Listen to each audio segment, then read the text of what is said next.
Yo, what's up? Yo, what's up people, how's it going? Sandman here with another video game review. Today I'm looking at the remastered version of Koei Tecmo's 2007 game, Bladestorm Nightmare. If you look at the old videos in Nuked Pixels, you'll see a few years back I purchased Dynasty Warriors 8. I had it pre-ordered and everything. Casey and Kuna weren't too keen on it, but I think it mostly stemmed from the slowdown glitch that plagued the game from launch. I, however, have loved Dynasty Warriors since I played 6 with my brother a couple years back. Later on, me and my girlfriend would bond over late nights of playing the game, and I liked it so much that prompted me to bring my entire 360 over to England so I can keep playing. I'm saying this because you can't ignore the flagship franchise of Koei when talking about their other games. Even from a quick look, you can instantly tell if a game is developed by them, and this one is no exception. Since I like Dynasty Warriors so much, I wanted to see if they could create another game that I'd find really fun. I didn't know anything about Bladestorm when I started it up, but I was excited to find out. The story in this game, like other Koei games, isn't very prominent or interesting. It mostly deals with the morality of being a mercenary and the bittersweet price of war, and while that sounds very highbrow and deep, it's just portrayed by brooding man-children in very bad cutscenes. For Edward and England! For Edward! Of course, I don't expect a hugely thrilling story when I'm playing a game made by Koei, so I didn't find it disappointing that there isn't a decent one in this. I did only play 5 hours though, so maybe it kicks up later on and becomes a Citizen Kane of video games. Judging from what I saw though, I highly doubt that. Gameplay. While Bladestorm definitely has the look of a Dynasty Warriors game, it couldn't be further from it. Instead of only you running around slicing down hundreds of guys at a time, you control a squad of people to attack the enemy. You run around a large battlefield fighting troops and taking over bases. This sounds like a good idea in theory, but in practice, it couldn't have been executed worse. First off, the combat is extremely stripped down, and much of the control is taken away from the player. For example, in the Dynasty Warriors series, you attack by mashing your buttons. It's really visceral fun. You can combo your light and strong attacks, and it makes you feel involved in the game. You can swap between 2 weapons in Dynasty Wars as well, but in this game, however, attacking is all done automatically. You hold down R1 to engage the enemy, and that's it. And you choose your weapon by selecting a specific squad to control. Run your troops into people by holding down R1 and everything will happen automatically for you.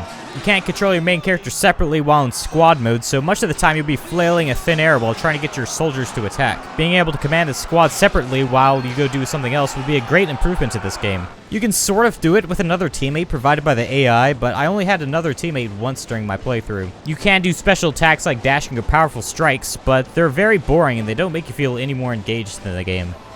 The locations you fight in are sprawling battlefields. Traveling takes an annoyingly long time in this game, with your characters moving very slowly. You can travel faster on horses, but you have to specifically choose the horse squad for that, and they just aren't fun to fight with. Strike them down! The areas you fight in also don't vary that much. While they are large, many places just seem samey, and there's nothing to distinguish each place from another. You take up contracts for either the French or the British. Contracts usually tell you to take over a specific base of the opposing side. You could do it right away, but you get more points for taking over many outlying bases. There's also a sort of day and night transition because you only have a certain amount of days to complete a contract. After a few minutes, the game says nighttime, and it takes you back to the planning menu. I guess when the timer is up for the day, everyone just kind of drops what they're doing and goes back home to eat dinner. Graphics and sound. The graphics in this game aren't all that bad, at least when compared to Dynasty Warriors. The cutscenes, though, do leave a lot to be desired. The pre-rendered ones look like Devil May Cry on the PS2, and the live ones just are badly directed.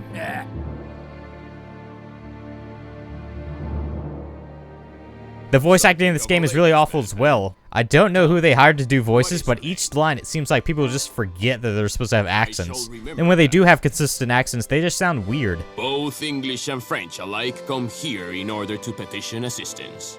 In the game, they also get them to say medieval speak, which makes it sound that much more silly. Another one of the few positives I can say about the game, though, is that the soundtrack doesn't sound all that bad. I always felt Dynasty Warriors had a bit too generic of rock music, but this game has good string music to give you ambient noise as you're running around. Harpsichords and violins are a plus in my book. Conclusion. Bladestorm Nightmare is a graphical overhaul of the game from 2007, and I think it should have stayed there. Sure, the graphics look better than Dynasty Warriors, the soundtrack is good, and there are a few decent ideas for gameplay elements. Everything else, though, pales in comparison to any other possible game. You move way too slow across the battlefield, the combat is extremely stripped down and boring, the voice acting is really bad, the story is laughable, and at the end of the day, I just didn't enjoy playing it. It's not good for casual play, it's not good for hardcore players, it's just horrible. If you're a huge fan of Koei games and you eat up anything made in Japan, you might find some sliver of fun from this. For everyone else, though, I would avoid this game at any cost.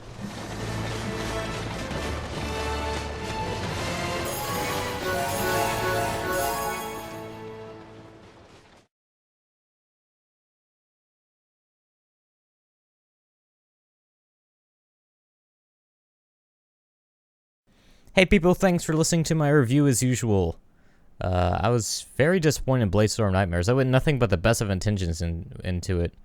But it totally, I don't know, it's very slow and I didn't really like it. I'm a huge fan of Dynasty Warriors, but not just because it's fast, because it's just fun, you know. But yeah, I don't know why Casey and Kahuna don't like it, but it's one of those things. I guess you can't just win everyone. There's not much I can say about this, so I'll just finish it now. Thanks for listening again. Hope you enjoyed it. I enjoyed making it. If you look into the right there, that's City Skylines that I reviewed last week. My next review will be of Bloodborne, which I'm playing. I've been streaming it a bit as well. So if you want to watch my stream, go twitch.tv/SoundyMan. So I might be streaming there. But yeah, NPC Talk, we're going to be recording that. This will be fun. Alright, so if you like this stuff, like, favorite, subscribe, etc., etc., get all that away.